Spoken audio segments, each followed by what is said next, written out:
Binario, ¿lo escuchan? Sí, te escucho. Perfecto, ok, perdón. Quiero darle la bienvenida a todos los que están acá, que están interesados en el máster de Data Analytics de la Universidad de Chile y MIT conjunto. Lo que quiero hacer hoy es contarles un poco las cosas que creo que cómo está la situación hoy y por qué vale la pena hacer un curso de Data Analytics ahora y un poco contarles cuáles creo que son las grandes ventajas. Entonces voy a empezar a hablar un poco de la coyuntura actual y de lo que pienso que va a ocurrir en el mediano y en el largo plazo y después contarles un poco de cuál es el rol que Business Analytics tienen. Y quiero dar las gracias a Juan José y a Carolina, que fueron estudiantes de la primera corte de este curso, porque me encanta que estén aquí para que ellos les puedan contar su experiencia y ojalá esto sea una conversación, pregunta y respuesta. Y Richard es el director de este máster allá en Chile, así que es un gran placer reencontrarme con Richard. No, eh, gracias a todos y gracias a todos los que están haciendo esto posible. Déjenme entonces contar un poco qué es lo que yo veo en la situación. La situación en la que estamos en este momento es muy particular. Y la pregunta es cómo se va a desenvolver en el mediano y el corto plazo, que es más o menos lo que yo creo que muchos de ustedes deben estar en su mente. La pandemia es un shock de oferta y ese shock de oferta lo que lamentablemente ocurrió es que produjo la posibilidad de que nuestro sistema de salud colapsara. Entonces, por lo tanto, la respuesta a ese shock fue hacer una caída en la demanda, o sea, obligar a las personas a que se queden en casa y por lo tanto un shock de oferta se convirtió en un shock de demanda y por lo tanto estos son muy raros. En la vida tenemos muy pocos eventos que sean diferentes a una guerra donde tenemos tantos shocks de oferta donde uno no puede producir y shocks de demanda donde la gente no está consumiendo. Son muy, muy raros los eventos en nuestra historia donde ocurre esto.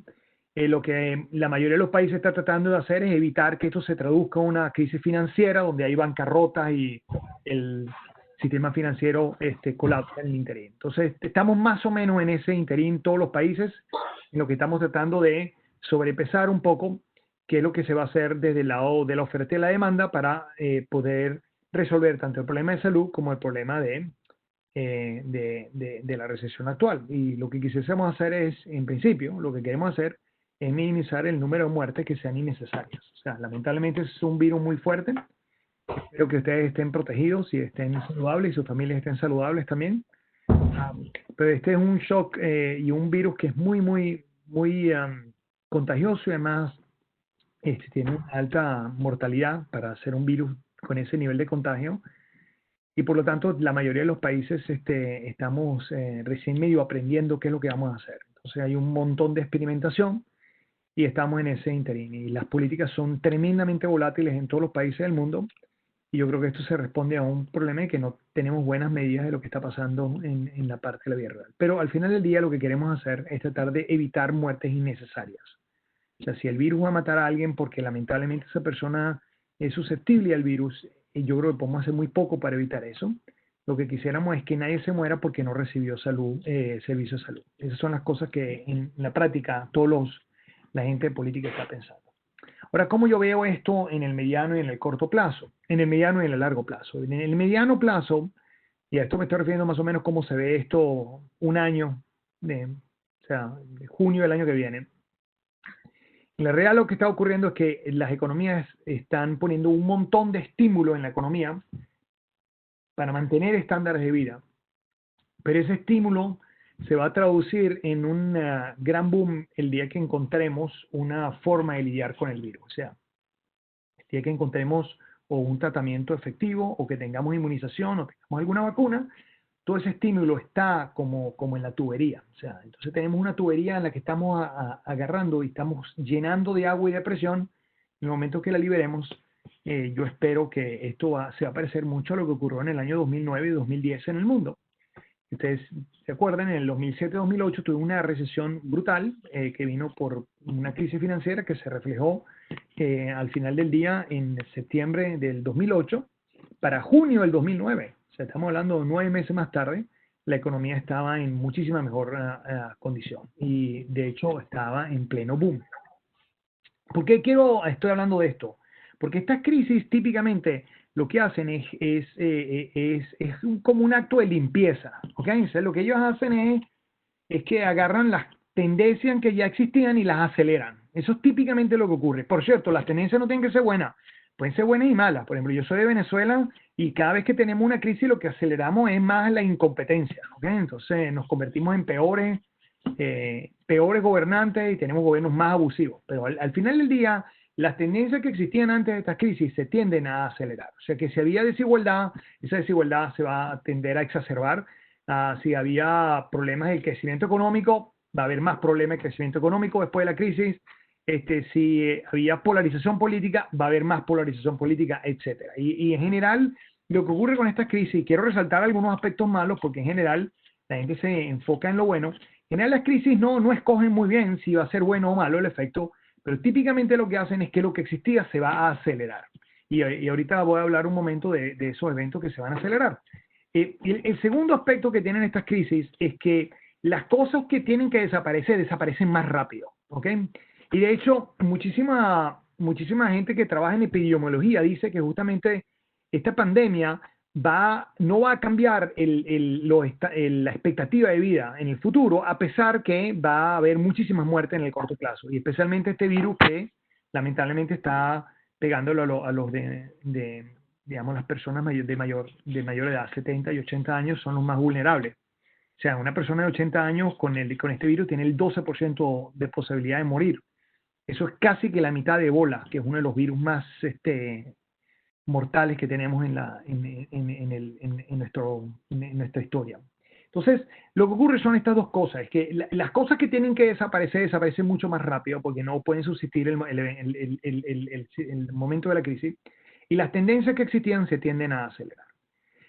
Yo quiero enfatizar un poco este aspecto de las tendencias se tienden a acelerar. En el mundo hay una gran tendencia a mejorar nuestro proceso de decisión. Si ustedes se ponen a ver las veces que nosotros hemos tomado decisiones, típicamente lo que hacemos es resaltar tres cosas. Primero, las decisiones están tomadas basadas en teorías. Y la idea es que si Richard y yo estamos teniendo una discusión y es sobre una cosa de la cadena de producción, por ejemplo, donde Richard sabe muchísimo más que yo, entonces Richard me dice, no, Roberto, tu teoría está mala por esto, esto y esto, y por lo tanto esta discusión se resuelve desde el punto de vista teórico. Y hay algunas discusiones en la vida real que se resuelven de esa manera, que alguien sabe más que otro sobre un tema en particular y por lo tanto mi razonamiento es mejor que el tuyo, por lo tanto yo te logro convencer. Y esa es más o menos la idea de la parte de decisión que viene por la parte de la teoría. Segundo aspecto muy importante en cómo se toman las decisiones viene el hecho que las personas fundamentan su decisión o fundamentan su argumento diciendo que esto es como lo hemos hecho en el pasado, ¿ok? O esto se hace así porque yo digo. Esos son argumentos que se llaman argumentos de autoridad, donde yo lo que tengo es más poder que el empleado y yo le digo al empleado qué es lo que vamos a hacer, no porque yo tenga razón, no porque tenga un argumento, simplemente porque yo tengo el poder de decisión. Lamentablemente, en la vida real, y lo que ha pasado en los últimos 50 años, es que menos y menos son los argumentos que podemos resolver por teorías. Porque en la vida real, la gente ha invertido muchísimo en educación. Si uno se va al principio del siglo XX, es un hecho que había mucha gente que sabía más que otros. Pero hoy en el día en los negocios, la distancia entre alguien que tiene mucha más experiencia y uno que está recién entrando, esa distancia se ha acortado. Si bien todavía es importante y la práctica, la intuición y la experiencia son importantes, esa distancia se ha ido acortando. Y por lo tanto, estos argumentos que yo sé algo mejor que tú en términos de teoría, son muy pocos los eventos en los que eso ocurre. Todavía ocurre, pero yo diría que son muy pocas las decisiones que se toman de esa manera. Yo creo que los argumentos de autoridad están desapareciendo y justamente ustedes son de una generación que, o sea, cuando le dicen esto se hace así porque yo digo, lo primero que hacen es cuestionarlo. Y yo creo que es bueno cuestionarlo porque las prácticas del pasado no necesariamente van a ser útiles en el futuro. Y un ejemplo de eso es todo lo que estamos pasando en este momento con esta pandemia. Las políticas que teníamos en el pasado no son tan útiles hoy. Y segundo, y aún más importante, es que la experiencia o lo que está haciendo un país no necesariamente me sirve para mí. Entonces tenemos todo un proceso de experimentación y estamos tratando de aprender. O sea, que no hay ningún argumento de autoridad aquí que nos diga qué es exactamente lo que tenemos que hacer. Simplemente somos todos igual de ignorantes.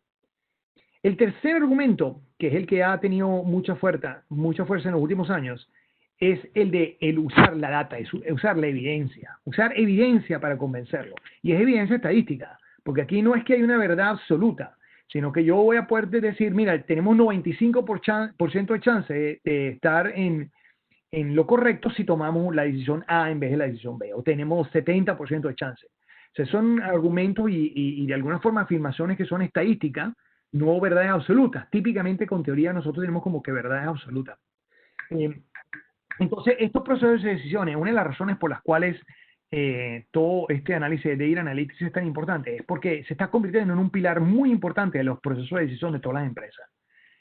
Como dice el video introductorio de la Universidad de Chile, yo estoy convencido que las empresas que van a tener las grandes ventajas en el futuro, las grandes empresas, son aquellas que van a saber usar Data Analytics de mejor manera. Y esto va para todos lados, va desde un banco central y un sistema de salud hasta la empresa más pequeña que está recién naciendo y diseñando productos. Yo creo que la crisis esta va a acelerar eso en forma brutal. Y la razón es muy, pero muy sencilla. Las empresas tienen que cortar las cosas que son innecesarias. Tienen que agarrar lo que es innecesario y hacerlo desaparecer. Tienen que tener ganancias de eficiencia. Y esas ganancias de eficiencia van a venir fundamentalmente de que las empresas puedan conocerse a sí mismas mejores, que puedan conocer a sus clientes mejores, que puedan conocer a sus suplidores mejores, etc. Y entonces ahí yo creo que toda esta parte de Data Analytics, la, la demanda por la gente que tengan estas herramientas y sepan usarlas en forma eficiente va a ser extraordinariamente grande, especialmente el año que viene. Otro aspecto que no se refiere necesariamente a eficiencia, se refiere al diseño de nuevos productos. Y una de las cosas que hemos aprendido es que la Data Analytics ha cambiado radicalmente el paradigma en el que organizamos la data a nivel mundial. Nosotros típicamente organizamos la data a nivel geográfico. Estoy seguro que en los lugares donde ustedes han trabajado hay muchísimo de una organización geográfica y organización socioeconómica, los clientes grandes, los pequeños, etc. Bueno, yo creo que eso está siendo cuestionado porque el día que nosotros tenemos los datos y las costumbres y las preferencias de las personas mejor descritas, podemos organizar la data muchísimo mejor que bajo esos dos paradigmas. Y esto ha formado parte del gran éxito de muchísimas empresas que se basan en Data Analytics como su pilar de decisión, pero también como el pilar en el que diseñan los servicios. Y yo creo que nosotros podemos diseñar servicios de educación que sean individualizados. O sea, aquí la palabra es individualizar, ¿ok? El servicio de salud, el servicio de educación, pero los servicios, los productos que vamos a hacer, el entretenimiento, muchísimos los servicios, y ahí yo creo que está la clave. Ojalá podamos transferir eso a diseño de productos, donde yo los suéteres que me compro son exactamente los que yo quiero, del color que yo quiero, los puedo diseñar y los hago un printer en la casa. Por último, yo quería comentarles que yo creo que esto de la pandemia que estamos pasando ahorita es un evento que va a ser más regular en el futuro.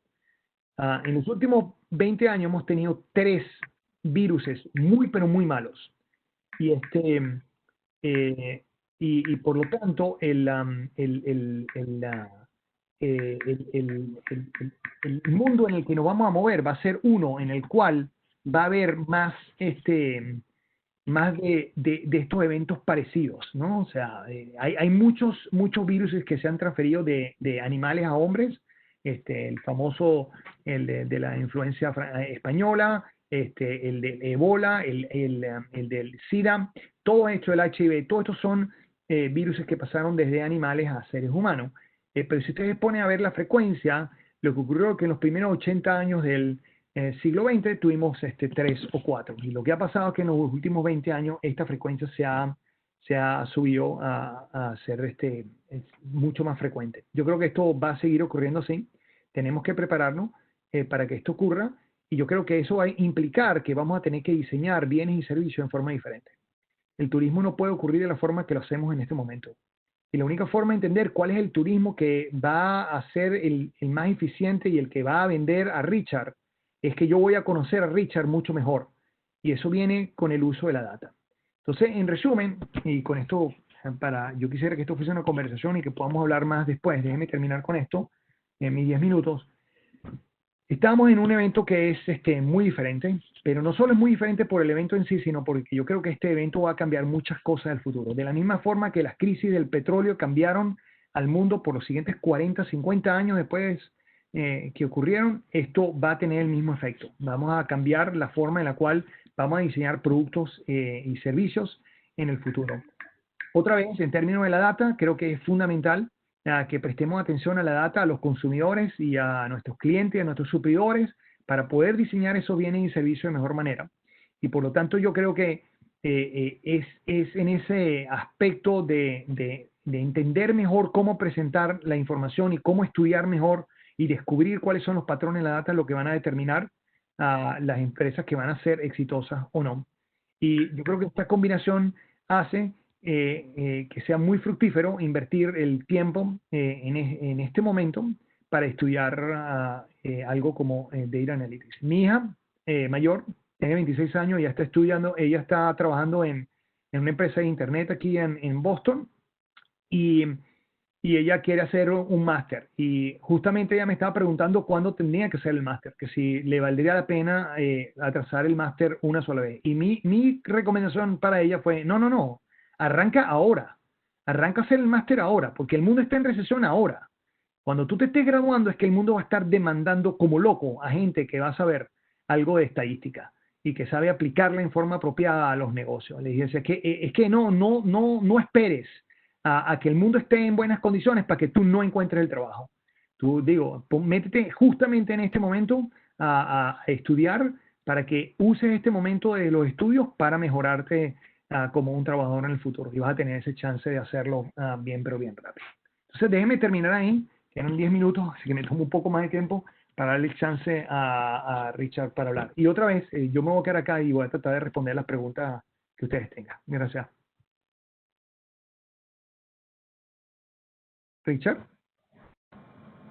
Richard, ¿me escuchas?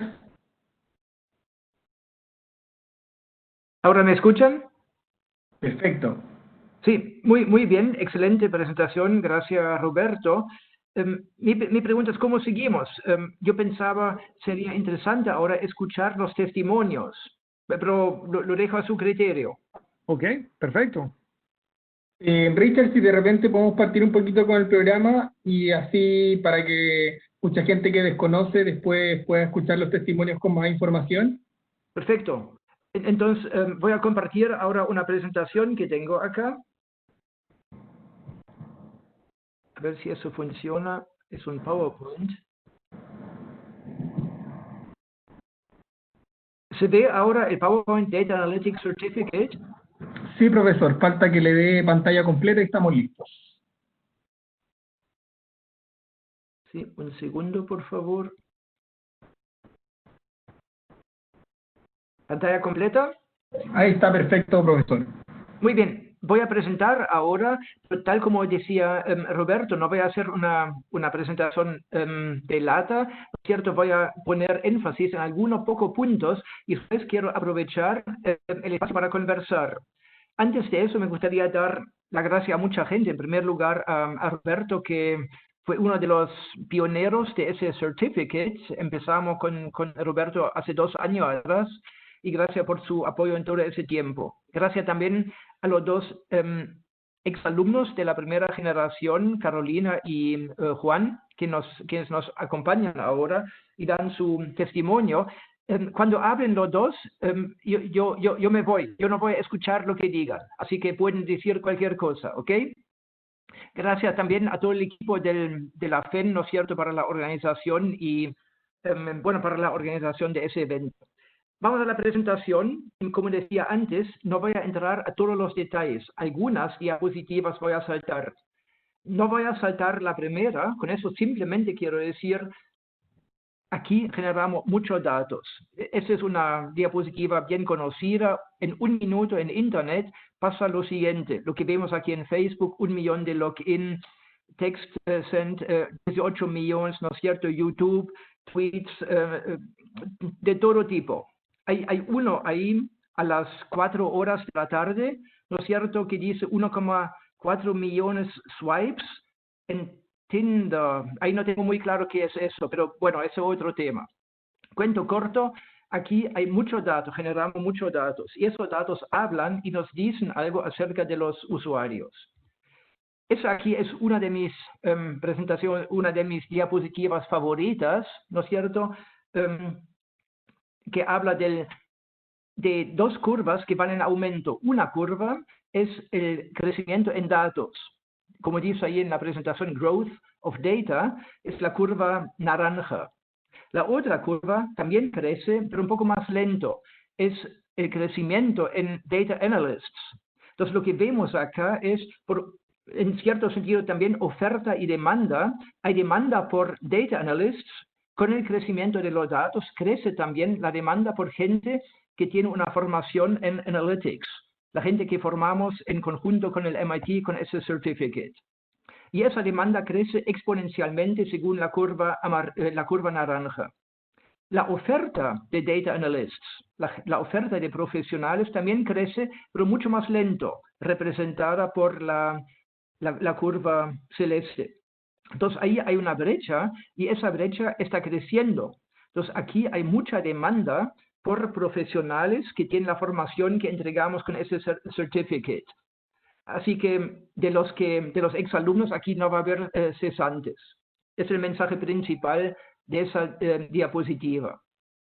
Un poco los objetivos, aquí no entro en detalle, no voy a leer aquí la diapositiva. Los objetivos son, primero, sensibilizar el tema.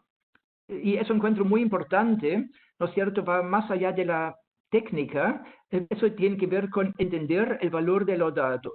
El primer objetivo. Luego, conocer aplicaciones en el mundo real. Reconocer también qué tipo de metodología aplicar. El Analytics está en un crecimiento explosivo. Cuando yo empecé con eso hace 30 años atrás, era mucho más fácil conocer las distintas técnicas. Ahora hay muchas técnicas distintas. Entonces, el tercer objetivo acá habla de reconocer qué tipo de metodología aplicar en un problema particular. Y finalmente, todo eso termina en tomar mejores decisiones. El análisis de los datos no es un ejercicio académico por sí solo, eso apunta siempre a tomar mejores decisiones. El perfil del participante, aquí más que leer lo que dice acá, y estoy de acuerdo con lo que dice acá, no ese es el punto, más que leerlo, quiero compartir unas preguntas que me hacen, siempre sobre ese punto. Profe, ¿cuál es el perfil del participante? ¿Es el participante que buscamos acá? ¿Es el gerente que toma decisiones o es el profesional que trabaja con datos? Cuando me hicieron la pregunta la primera vez, no sabía qué contestar. Pensé un poco y llegué a la siguiente respuesta. La pregunta, si un certificate como ese acá es para el gerente o para el profesional técnico, esa pregunta es de los años 90. Hoy en día y en el futuro cercano no podemos seguir diferenciando entre el gerente que toma la decisión y no tiene idea de la tecnología y al otro lado el profesional técnico, el computín que analiza los datos y no tiene idea de negocio. Eso va de la mano y tiene que ir de la mano. Con eso vuelvo ahora a describir el perfil del participante de ese certificate en particular. Es un profesional joven que aspira a tomar decisiones en las distintas organizaciones. Y ahí también podemos mencionar el perfil de los egresados de la primera versión. 2 de ellos van a dar su testimonio y había de todo, de distintos rangos de edad. Había directivos, había gente recién empezando. Yo vi exalumnos míos que salieron 2 años antes de la universidad. Entonces había una variedad grande. Lo que tenían en común es todos tenían datos disponibles, tenían que buscar información en datos. Esa es como mi interpretación del perfil del participante. Comentario aparte, yo entiendo que las preguntas pueden hacer en cualquier momento por el chat del sistema, ¿no es cierto? Y después vamos a retomar las preguntas. Por supuesto, vamos a poder también conversar entre todos, pero si digo todos va a ser un poco difícil si son más de 200, lo que vi en algún momento al inicio. La estructura del programa tiene en total 5 módulos. El primer módulo, una introducción, Data Science, Big Data. El segundo módulo es el, por decirlo de alguna forma, más fundamental, más teórico, donde introducimos técnicas de data mining, machine learning, inteligencia artificial también. El módulo 3 es en algún sentido el módulo core, o la técnica que aplicamos acá es core, es el Data Driven Decision Making. Y eso describe de lo que se trata ese certificate, Data Driven Decision Making. Partimos con datos, captamos datos, analizamos datos y todo eso siempre termina en tomar decisiones. Es el módulo 3. En el módulo 4 hablamos de aplicaciones y esos son los sectores principales del país de Chile, ¿no es cierto? Porque sabemos que la gran mayoría de los estudiantes viene de Chile. El año pasado también tuvimos algunos extranjeros de Colombia, de Perú, ¿no es cierto? Pero esos son los sectores principales que tenemos en Chile. Y esos 4 módulos impartimos en Chile entre julio y noviembre. ¿Ok? Entonces, las clases tenemos típicamente fin de semana por medio. Después vamos a hablar de los detalles. Y también con la participación de Roberto Rigobón y otro profesor del MIT.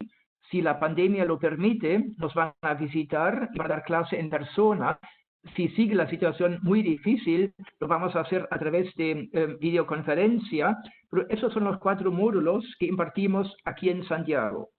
Y luego el quinto módulo son 2 semanas en Boston, en el MIT, las últimas 2 semanas de enero 2021.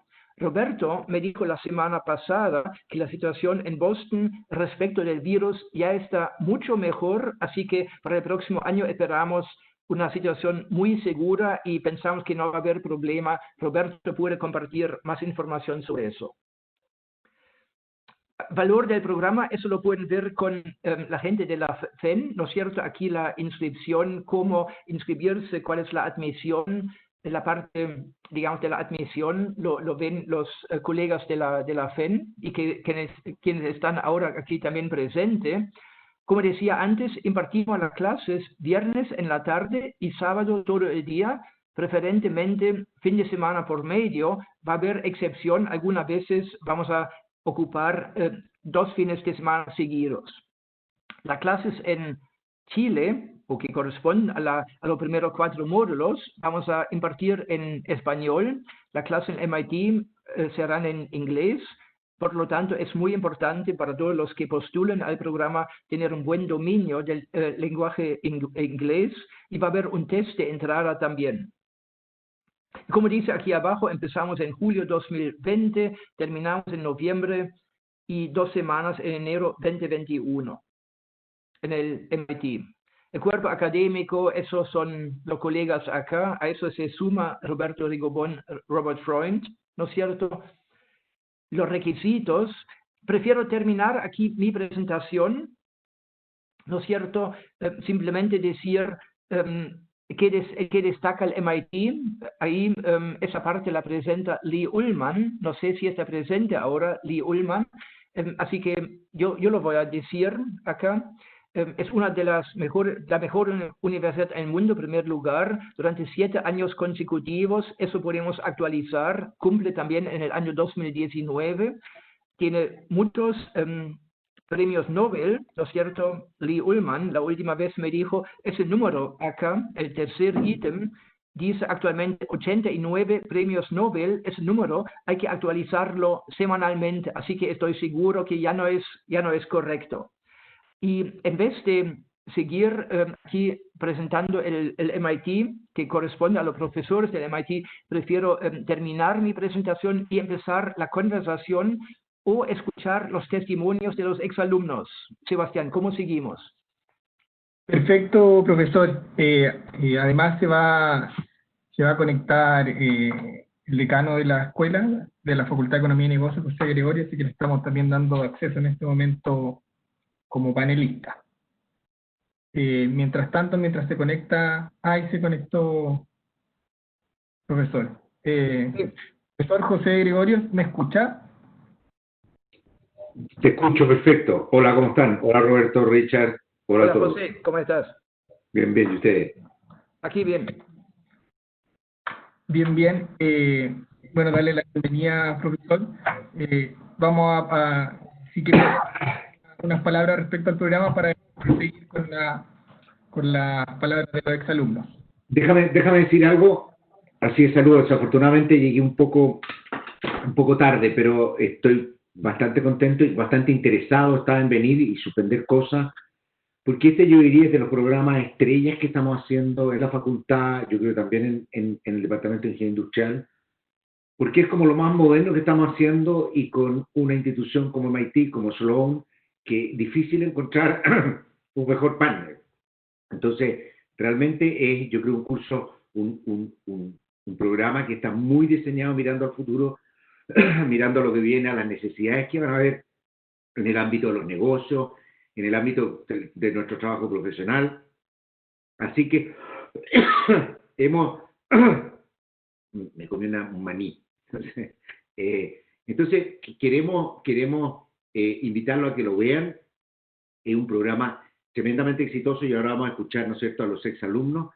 Quiero también contarles que nosotros en la universidad estamos tratando de convertir esto en un programa de magíster. Ahora, para los programas de magíster y los trámites internos de la universidad son algo más complejos, pero de todas maneras, a todos nuestros alumnos del diplomado les vamos a dar como esta parte, ya va a estar como va a ser como la parte introductoria, intermedia, pero esto va a valer como parte para que después también pueda ser un magíster. ¿No? Nos podemos demorar un poco en eso, la pandemia obviamente retrasa cosas, pero el espíritu es que el diplomado sea la primera parte y después los de ustedes que quieran profundizar y que quieran obtener un grado académico pueden obtener un grado de Data Science y negocio. Así que bienvenido, espero que hayan disfrutado la presentación. Yo llegué un poco tarde y ahora estamos obviamente para responderles preguntas y muy contentos que estén todos ustedes aquí. Muchas gracias.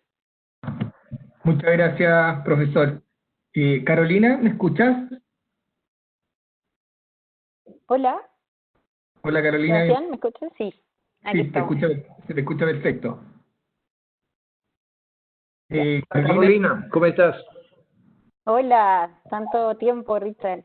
Tanto tiempo, sí. Ahí estoy activando en mi cámara, no sé si... Esperamos.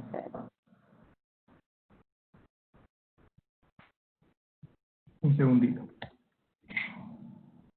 Bueno, mientras se activa, aprovechar de darles las gracias por esta invitación, aprovechar de saludar, de estar aquí de nuevo con el profe Richard Weber, con Roberto, que no lo veíamos desde que estuvimos en Boston, Sí. y que veo que el virus no le ha permitido cortarse la barba porque se dejó nuevo look.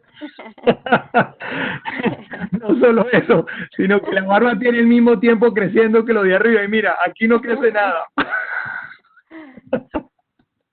Ay, así veo, pero está bien, un nuevo look me parece bien. Oye, bueno, y aprovecho, todavía no sé qué pasa con mi cámara, que parece que no se ha activado. Pero bueno, por mientras me presento, yo soy Carolina Bascuñán, exalumna de Ingeniería Industrial de la Chile. Actualmente, y bueno, llevo un tiempo trabajando en la ACH, la Asociación Chilena de Seguridad, y actualmente me desempeño ya hace casi 2 años en el cargo de subgerente de gestión personas. Trabajo en recursos humanos, y como verán y como podrán pensar algunos de ustedes, y que creo que también fue parte de lo que me pasó a mí, es como, bueno, ¿qué voy a hacer yo que estoy metida en el mundo de recursos humanos? A lo mejor en un diplomado tan de analytics y de análisis de datos. Pero la verdad es que justamente en base a la experiencia que tuvimos nosotros, pude comprobar y derribar de repente uno de estos mitos o creencias y que en el fondo el análisis de datos se vive siempre desde algún rubro específico o solamente puede ser útil para ciertos cargos, para ciertas áreas. Y la realidad es que no, la realidad es que en base a mi experiencia que compartí con mis compañeros, este tipo de certificado justamente puede servir para cualquier ámbito de industria a la que ustedes pertenezcan, en cualquier rubro, en cualquier posición en la que estén. Justamente me anclo ahí en lo que comentó Richard con respecto al perfil que se busca. Creo que fue muy, muy certero en sus palabras en que no hay una definición muy estricta de en quién se debería enfocar, sino que aquí es cualquiera que pueda hacer un buen uso del análisis de datos. Y creo que en ese sentido es tanto válido como para profesionales como para directivos. En mi caso, yo les confieso que lo primero que pensé fue como, bueno, yo estoy como subgerente de personas, la verdad es que en la ATS al menos hay un equipo bastante robusto de Big Data y Analytics. No sé en realidad si es que me puede agregar valor el que yo participe.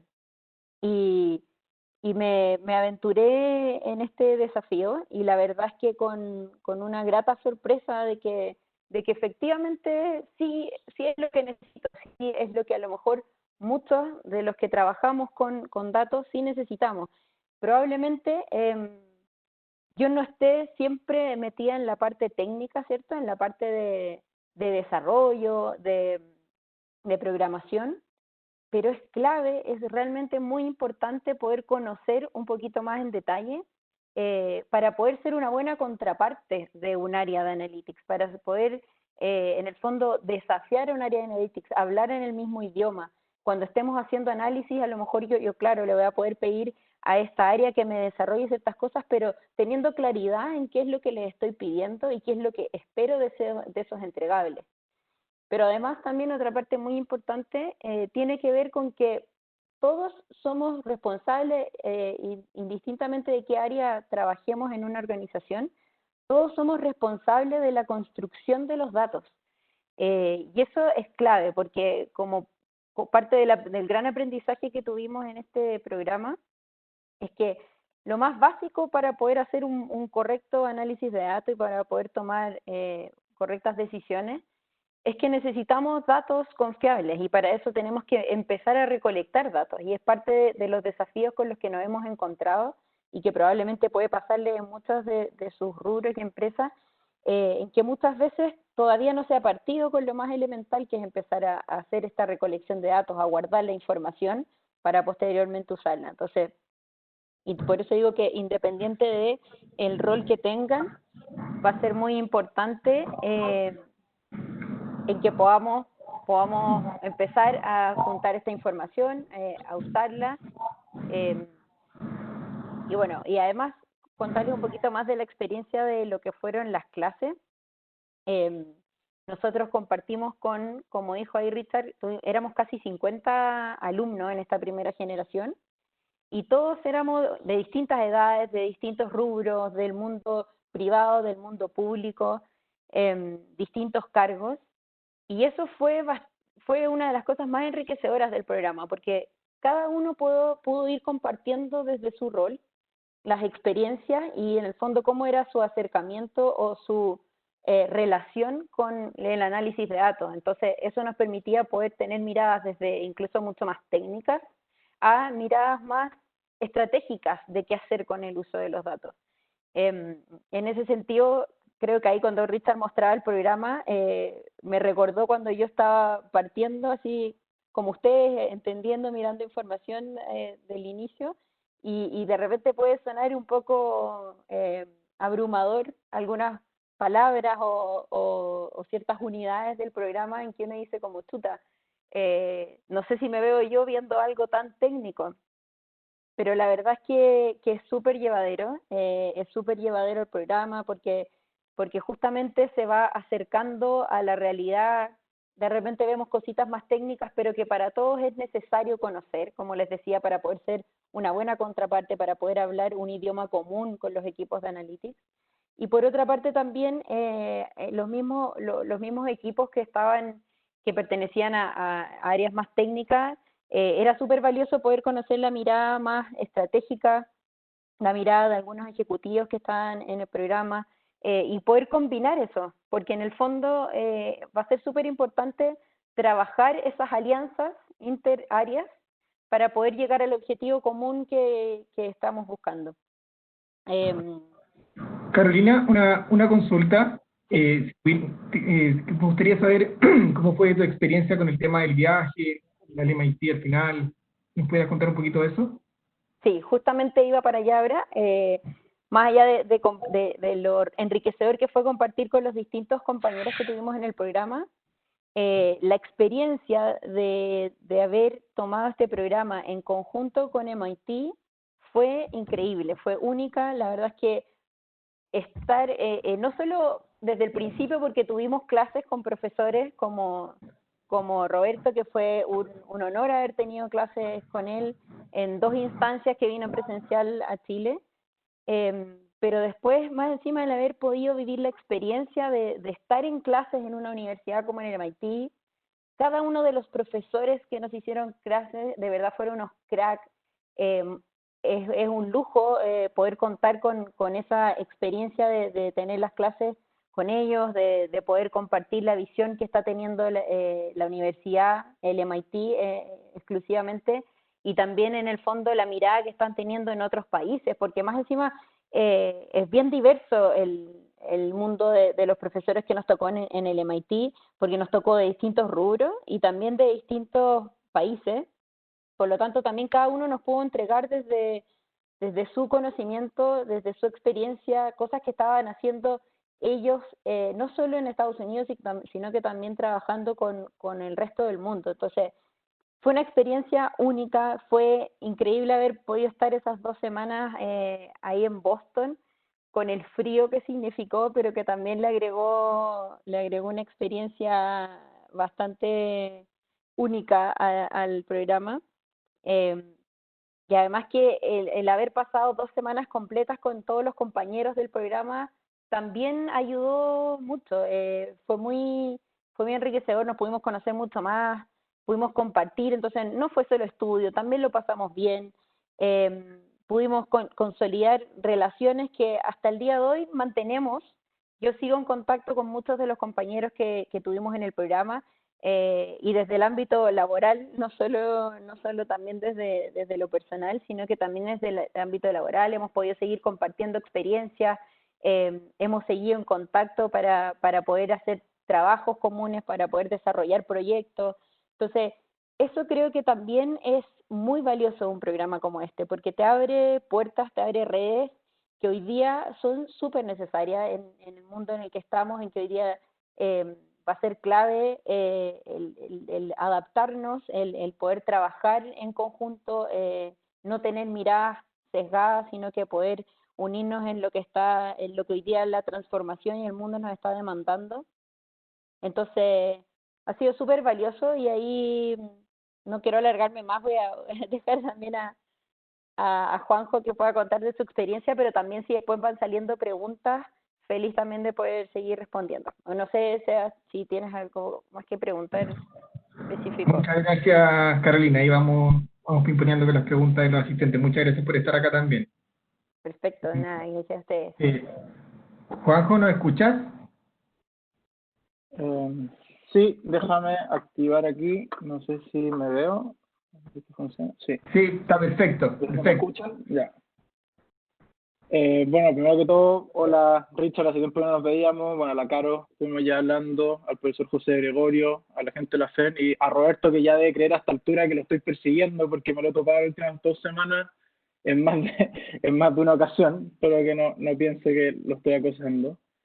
Bueno, la Caro creo que dijo gran parte de las cosas y comparto muchísimo toda su experiencia y todas sus opiniones. Creo que van totalmente en la misma línea que las mías.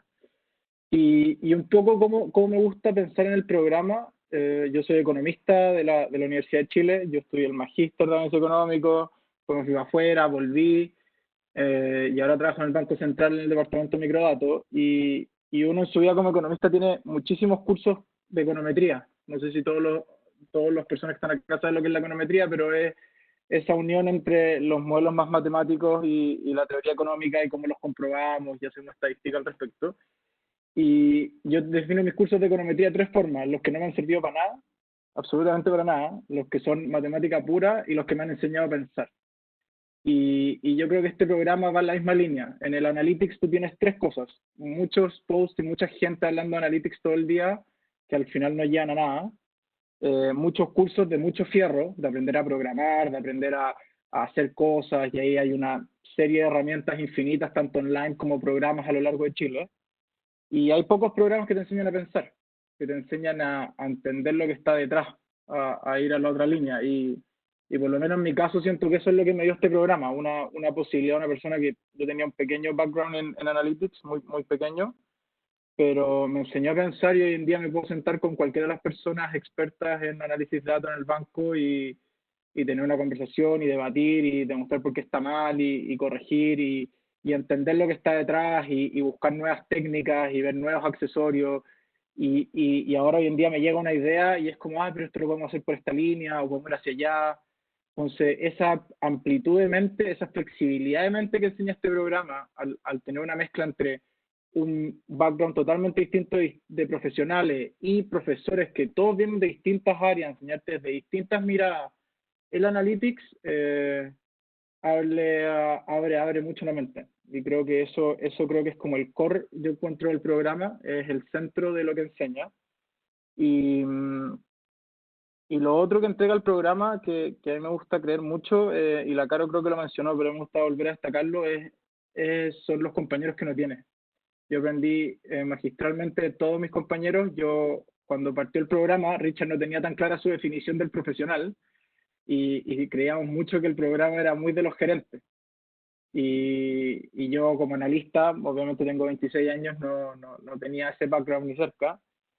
Y uno llega un poco jovenzuelo y al final uno se empapa de tanto conocimiento de los mismos pares que tienen tu misma edad, como de los más grandes, como ellos te empapan de experiencia, tú lo implementas de nuevas tecnologías y ahí se genera como unos debates y unas ideas que van y vuelven, que creo que son muy potentes y que son pocas cosas y son difíciles de encontrar. Creo que hoy en día programas que te entreguen eso son difíciles, y creo que eso siempre ha sido el sello de la Universidad de Chile, enseñar a pensar y a ir más allá. Y para no extenderme por el tema de los tiempos, cosas prácticas en el día a día. Yo incluso después, hoy en día con mis compañeros, o con un grupo importante de ellos, creemos que el programa también te entrega una responsabilidad país. Como ser el mejor programa de Data Analytics de Chile, te obliga no solamente a ser un gran profesional en tu área, sino también a dar un aporte. Y creamos un grupo de Data Analytics y estamos debatiendo una serie de ideas de índices o de herramientas que podemos hacer para promover las políticas públicas y el desarrollo en esta área, y creo que eso no se da en todos los programas tampoco. Y por último, los desafíos de hoy, lo ha dicho Roberto muchas veces, lo ha dicho la Caro, lo ha dicho Richard y probablemente también lo dijo el profesor de Gregorio, requieren entender los datos, pero también requieren una visión multidisciplinaria. No podemos entender los datos desde la pura matemática o desde el puro gallo de TI o netamente desde el economista que todo ve en ecuaciones. Eso ya no se puede. El mundo ya no está para esas respuestas. Creo que el virus lo ha demostrado, y hoy tenemos que ser capaces de tener una amplitud de mente y ser multidisciplinarios. Y eso te va a entregar este programa. De eso estoy seguro. Eso. Muchas gracias, Juan José. Richard, ¿me escuchas por ahí? Richard y Roberto. Sí. Sebastián. Sí, ¿qué te parece si Carolina y Juan José les cuenta? Ha habido varias preguntas de la gente que está pensando cuáles son los prerequisitos en términos de cuánta experiencia en R, Python, cuánto economía tienen que saber la gente antes de entrar a este máster. ¿Por qué no le cuentan ustedes un resumen de lo que vieron ustedes de sus compañeros de clase? ¿Cuánto R, cuánto economía, etcétera? ¿Cuál es el conocimiento que se requiere antes de arrancar? ¿No sigo yo o la Caro? No. Si quieres, Juan José, adelante con... Ya, bueno, yo también pensé al principio, cuando uno se mete en un programa de Data Analytics, que uno tiene que saber mucho Python, mucho R y mucho de todo. Y la verdad que este programa, como lo han destacado todos, tiene profesionales que hoy en día se dedican a Analytics y son expertos y tienen grandes modelos y están a un nivel así totalmente desarrollado, como también tiene gente que nunca había visto Analytics, nunca había visto Python, nunca había visto R, y el programa permite que nos vamos nivelando. Primero el entendimiento de estas cosas y la forma en que se enseña te lleva a no necesitar entender todas estas herramientas desde el principio. Muchas de las veces se van a repasar los códigos, se van a enseñar. El programa tiene una cantidad de clases de reforzamiento donde los profesores, por toda su vocación, apoyan a los alumnos que requieran entender más de R y de Python, desde cosas más introductorias hasta cosas más avanzadas, pero el core de esto no es la programación pura y dura. Como dije antes, esto es un programa que te enseña a pensar, y si quieres desarrollar así como la programación dura, de aprender a hacer código y códigos de Python, yo esperando que no me rete ni Richard ni Roberto, creo que no es el programa para aprender a programar puro y duro. Creo que es un programa que tiene otra índole, otra visión. Por lo menos el certificate, el magíster tal vez después tenga otra área. Pero esa es mi creencia. Creo que entre todos los compañeros nos vamos apoyando y vamos surgiendo de estas herramientas más hacia un entendimiento más completo del Analytics, más que la programación dura en Python y R. José. Juan José es un punto importante porque una de las preguntas en el chat es cuál es la diferencia de este programa con otros tradicionales de data mining, big data y otros.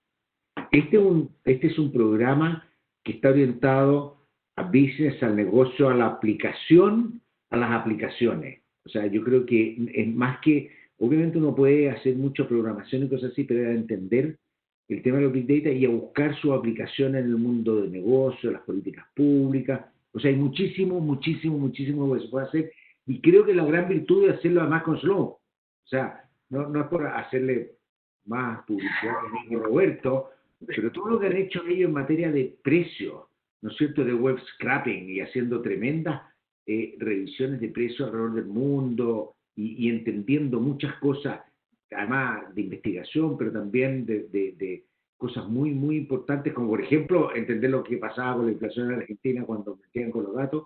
Ese es el tipo de cosas que uno aprende aquí. Y yo creo que eso es difícil que uno lo pueda encontrar en otro programa.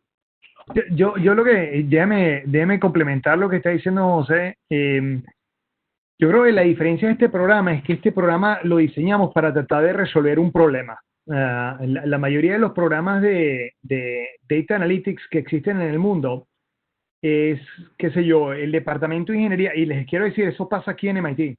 El departamento de ingeniería hace su programa que enfatiza las herramientas de ingeniería para resolver el problema. Y después tienes el departamento, qué sé yo, de matemática que diseña el máster y estadística. Matemática y estadística genera un máster que usa esas metodologías para resolver esos problemas. Lo que se hizo en este programa fue pensar, bueno, ¿cuáles son los problemas que se quieren resolver?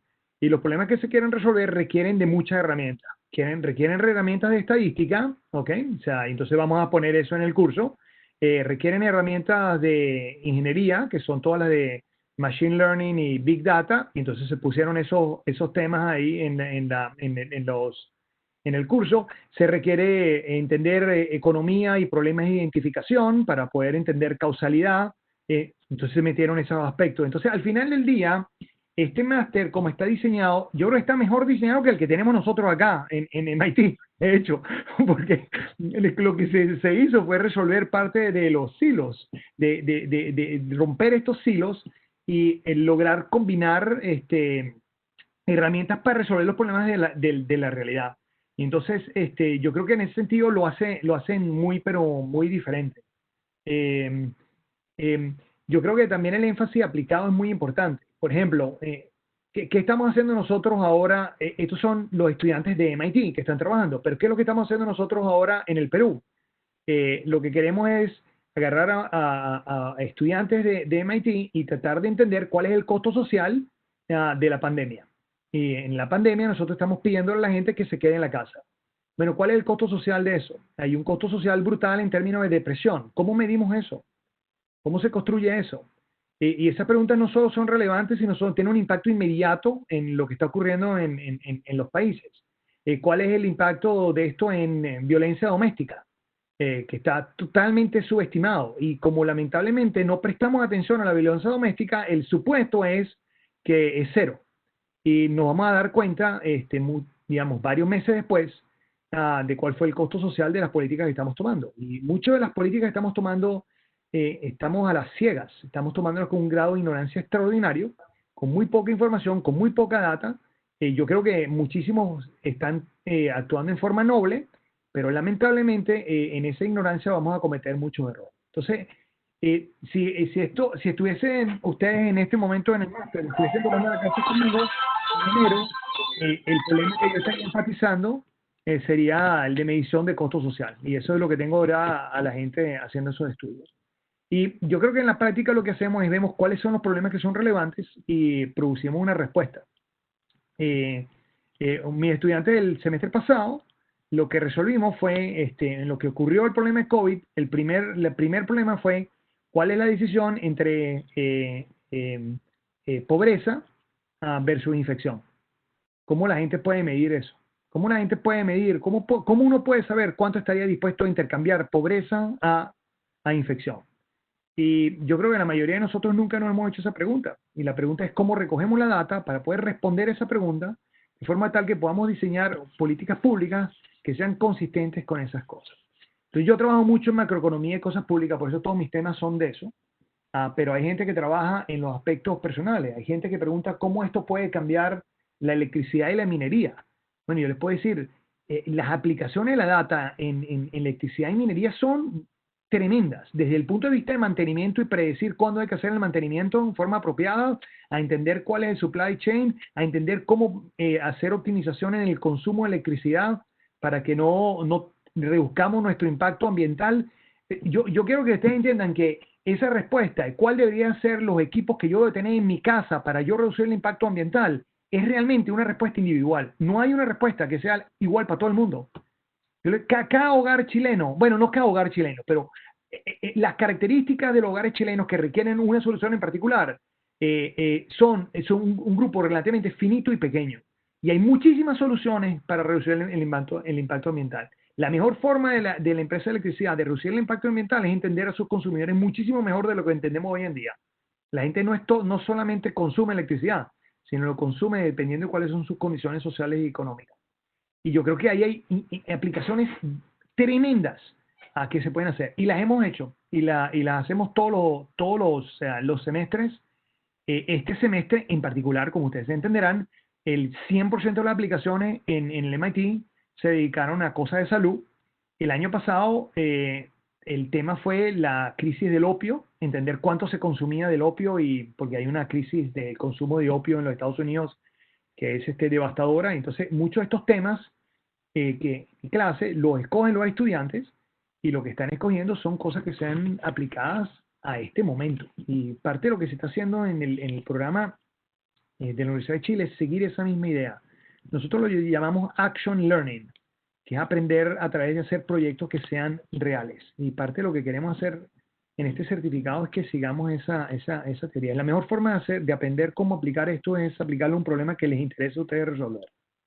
Y yo creo que esa es la mejor prescripción. Y esa es la diferencia entre esto y un MOOC que alguien ponía por ahí en una de las preguntas. Hay montones de preguntas, no creo que pueda responder todas las preguntas. Traté de agarrar un resumen de ellas y responderlo lo más rápido. Por cierto, les mando saludos a todos los venezolanos que estén presentes. Espero que estén todos saludables y seguros ahí. Y gracias a todos los chilenos por abrir sus puertas a todos esos venezolanos que hemos estado escapando los últimos 5 años con violación a los derechos humanos. Ese es otro aspecto que no medimos en forma apropiada, el grado de abuso de los gobiernos. Y el gobierno venezolano sabemos que ha abusado muchísimo. Si hubiésemos tenido una mejor medida, yo creo que el mundo hubiese reaccionado en forma diferente a todos nuestros problemas. Déjeme parar ahí. Oye, a mí me gustaría complementar. Bueno, efectivamente, lo que decía Juanjo con respecto al background que hay que tener de conocimiento, efectivamente, bueno, nosotros, Juanjo es de la Facultad de Economía, yo soy de Ingeniería Industrial. Igual tenemos una base, por supuesto, de ciertas temáticas que probablemente no veíamos hace años, pero hay una base. Entonces, para algunos puede ser más o menos difícil retomar esos conocimientos, pero todo eso se va repasando durante el curso. Créanme que es bastante llevadero. Es se va reforzando cada uno de los puntos que vamos necesitando a medida que fuimos avanzando en el curso. Yo no sabía nada de R ni de Python y fui aprendiendo, pero porque también me interesó, lo encontré demasiado interesante, demasiado entretenido. Entonces, yo misma me fui metiendo por mi parte y no necesariamente porque en el curso fuera estrictamente necesario.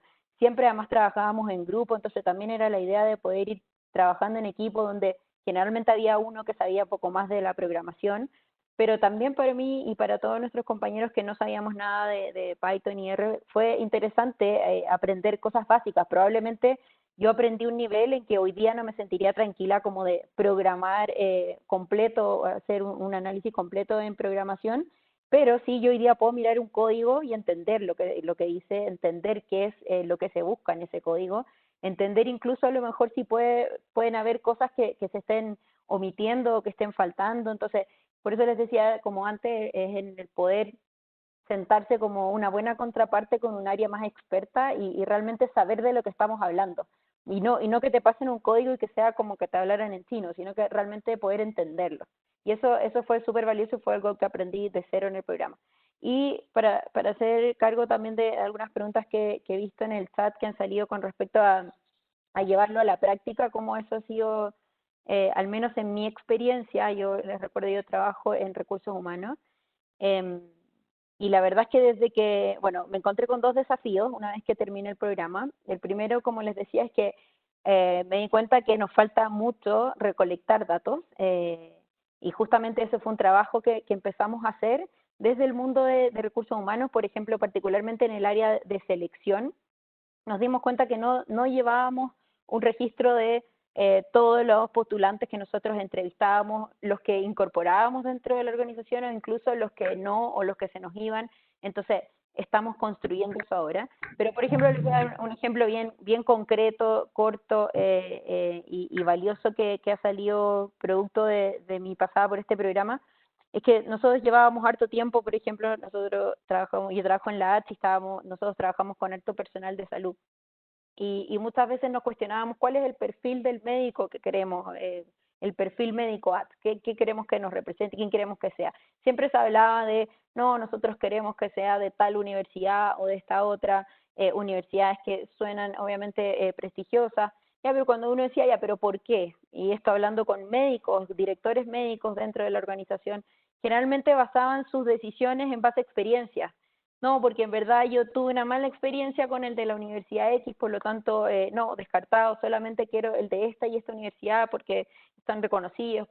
Ok, ya, entonces avanzamos, y así íbamos avanzando y con distintos parámetros nos iba pasando lo mismo. Entonces, fue después de haber pasado por este programa que ahí yo pude desafiar al negocio y decirle, a ver, ok, espera un poco, ¿por qué no hacemos esta elección basada en los datos?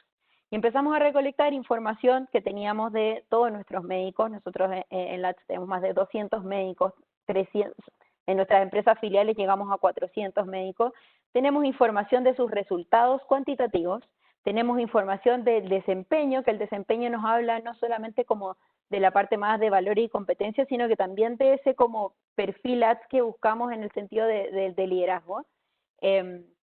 Tenemos información también de qué universidades vienen, de la experiencia, de la antigüedad en la empresa, incluso, oye, nacionalidad, si es hombre, mujer, información de renta, información de su experiencia previa. Y empezamos a recolectar toda esa información y empezamos a darnos cuenta que el médico que nosotros buscamos, porque buscamos que tenga ciertos resultados, qué es lo que esperamos que tengan como entregables, nos dimos cuenta que en realidad, basado en datos, pudimos tomar decisiones mucho más certeras de que realmente no estaban justamente en esas universidades, en esas una o dos universidades que estábamos buscando, sino que realmente era un perfil que el que nosotros queremos es el que queremos que se mantenga, porque claro, a lo mejor el de esas una o dos universidades son buenos, pero están con otros intereses, por lo tanto la rotación era mucho más alta, versus que había un perfil que nos traía muy buenos resultados, con una rotación mucho más baja, con un perfil que calzaba con el que estaba buscando la organización, y con eso nos permitió ir pudiendo construir, estamos todavía desarrollándolo y afinando algunos detalles, pero poder tomar decisiones basadas en datos. Y eso fue muy clave en haber pasado por este programa, porque llevábamos meses conversando desde la teoría, y ahí es cuando uno se da cuenta en este tipo de programas que la teoría no es lo que te lleva a tomar las decisiones más correctas.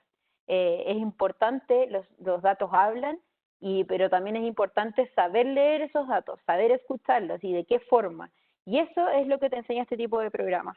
Entonces, en mi caso, claro, yo insisto, no me voy a ir a la parte técnica, probablemente yo no soy la que voy a programar y voy a desarrollar, pero hoy día yo sí soy mucho más consciente de cuál es el objetivo que estoy buscando y cómo puedo lograrlo, cómo puedo buscar qué datos necesito ir a mirar. Entonces yo ahora puedo ir a un área de analytics y decirle, no, yo quiero que nos basemos en estos datos, quiero recolectar este tipo de información porque quiero ver si hay una correlación entre estas y entre esto. Entonces, eso fue un poco como pasado mi experiencia de los pocos meses, o sea, insisto, este programa lo terminamos a fines de enero, y entre estos meses que más encima nos ha tocado un COVID, así que yo que veo la parte de salud, nos ha tocado bastante con alta contingencia, pero aún así en estos pocos meses pudimos avanzar en cosas súper concretas que a mí me han servido mucho y que han servido mucho a la organización, y que también siento hoy día con el desafío de poder llevarlo a un nivel también más nacional y no solo que se quede en mi organización, sino que también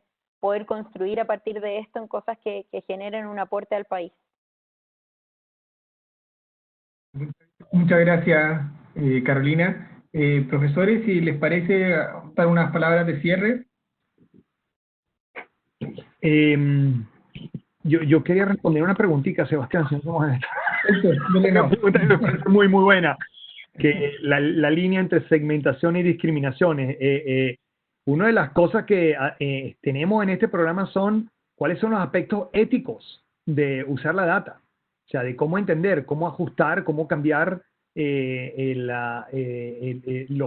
digamos, la regresión que estás corriendo o el data analytics que estás usando para tratar de entender cuáles son los aspectos discriminatorios que están implícitos en el modelo que estás estimando. En una regresión lineal, estos son aspectos que uno más o menos puede entender. Cuando uno está corriendo un random forest o está haciendo un neural network, son más complicados de entender, pero no, en este programa se discuten los aspectos éticos que tomamos. O sea, cuando nosotros estamos haciendo una regresión, nosotros queremos entender si lo que estamos prediciendo es una discriminación que ocurre en la sociedad, y vamos a preservar esa discriminación a través de un programa que está tomando una decisión automática, y cómo quisiésemos nosotros incluir los aspectos para juzgar eso. O sea que no, yo creo que hay una línea muy pequeña entre uno y el otro, y justamente parte de lo que queremos hacer es discutir cuáles son los temas para poder tomar esas decisiones éticas muy importantes. La parte ética y la data no se pueden separar en lo más mínimo. Déjenme decirles que un Business Analytics a la ciega va a producir las peores discriminaciones del mundo que van a existir.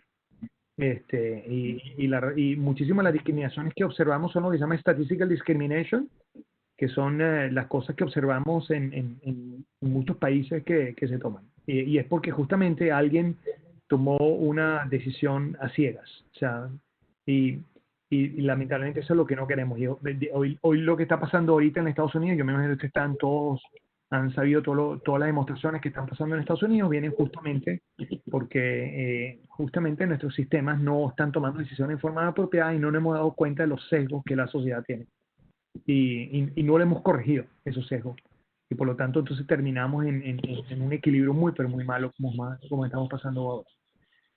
Déjeme, José, ¿quieres decir algo? O sea, yo quería... No, dime nomás, porque tú eres el actor principal. Pero... No, yo les quiero decir a ustedes que cuando Juan José dijo que este era el mejor programa de Business Analytics de Chile, yo creo que él cometió un error. Yo creo que este es el mejor programa de toda Latinoamérica. O sea, yo no creo que haya un programa que le llegue ni cerca a lo que la Universidad de Chile ha logrado en este momento. Creo que esto es una gran oportunidad. Yo creo que a todos aquellos que tengan dudas de cómo se va a ver el futuro en el mediano plazo, quiero que recuerden algo que dijo Richard, que me parece que es correcto. No, aquí no va a haber un problema de empleo para la gente que tenga estas herramientas. Si algo va a haber un exceso de demanda, porque las empresas van a estar buscando individuos que les puedan enseñar cuáles son las decisiones correctas para tomar, porque no vamos a tener espacio para tomar decisiones incorrectas. Así que yo quiero que todos aquellos que estén interesados piensen, se involucren, que llamen, que se busquen a Sebastián, ahí que Sebastián le da toda la información necesaria y quiero que sepan que tienen el compromiso tanto de MIT como de la Universidad de Chile para producir un programa de absoluta excelencia. Yo creo que todos los años mejoramos, tuvimos nuestra camada y ya estamos pensando cómo mejorar el programa para el año que viene y lo vamos a seguir haciendo. Yo tengo un compromiso brutal con Latinoamérica. Mi papá era argentino, mi mamá era española, yo soy venezolano. Yo adoro a Latinoamérica por encima de todo. Y mi compromiso es tratar de generar una educación de excelencia en Business Analytics, algo que está faltando tanto en nuestra región y que puede beneficiar tanto a muchísimas personas, tanto del sector público como del sector privado. Así que yo lo que quiero decirles es que a este gran sueño, a esta gran tarea y vamos a tratar todos de construir una mejor región. Yo creo que nuestro país se necesita mucho de ustedes y de su creatividad para poderlo arreglar. Sí, no, yo solo aprovecho de pedirme. Para mí esta es de las buenas cosas que estamos haciendo yo creo que desde el punto de vista de la universidad, desde el punto de vista profesional, el poder hacerlo con MIT, esto es una cosa que para mí es como también en lo personal muy fuerte. Soy ex alumno MIT, miembro del directorio de Sloan en Latinoamérica. Antes de que fuera decano, lo estamos haciendo con el Departamento de Ingeniería Industrial de la Universidad de Chile, que fue donde yo estudié, donde fui después profesor. Ahora me vine a la FEM porque la verdad que soy economista al final, pero como que para mí es como la mezcla de los mejores lugares que he estado. Creo que realmente es una cosa súper potente, como decía al principio, no solo el Data Analytics, también el Business Analytics. Yo creo que es súper importante y lo estamos aprendiendo, lo estamos estudiando con los mejores profesores y con un tremendo equipo de compañeros que yo creo que es una tremenda oportunidad. Así que si pueden hacerlo, creo que realmente una buena inversión, lo van a pasar bien, van a aprender y van a tener una tremenda experiencia. Así que bienvenidos los que quieran. Muchas gracias, profesor. Algo corto quería comentar, más que nada, o sea, vamos de cierre de mi parte, pero a todos los que están aquí participando y tengan aún más preguntas, necesitan aún más respuestas, yo por lo menos no tengo ningún problema y imagino que la Cara tampoco, aunque no voy a hablar por ella en lo particular, de que nos escriban, nos manden un correo, pueden preguntarle a Sebastián por nuestros correos o hoy en día con las redes sociales, LinkedIn o cualquiera de estas cosas, creo que no somos difíciles de encontrar. Así que en cualquier cosa, en cualquier caso, muchas gracias por la invitación y si cualquiera tiene cualquier duda, pregunta o algo que necesite, por favor háganlas. Creo que es la forma más correcta es liberar las desigualdades de información, como diríamos por ahí, las asimetrías de información lo más posible para que tomen la decisión certera. Eso es mi parte. De todas maneras, me uno a lo dicho por Juanjo, disponible para resolver cualquier duda que tengan. Muy bien, por mi parte nada más que agregar, está todo dicho. Muchas gracias, profesor. Entonces damos por finalizada la reunión. Cualquier cosa nos pueden seguir a contacto@poderauchile.cl. También vamos a enviar ahora la página web de nuestro evento para que revisen los otros eventos que tenemos para la semana. Tenemos varias clases abiertas que estamos dando desde la... Así que los dejamos cordialmente invitados también a participar por los distintos eventos. Ahí ya estamos viendo en el chat las redes sociales, así que están todos cordialmente invitados a los diferentes eventos que tenemos durante la semana. Chao, chao. Muchas gracias. Muchas gracias. Chao. Gracias. Chao, un gusto, que estén muy bien. Gracias. Chao, Carolina. Placer verte. Chao, chao. Igual, chao. Chao, Carolina.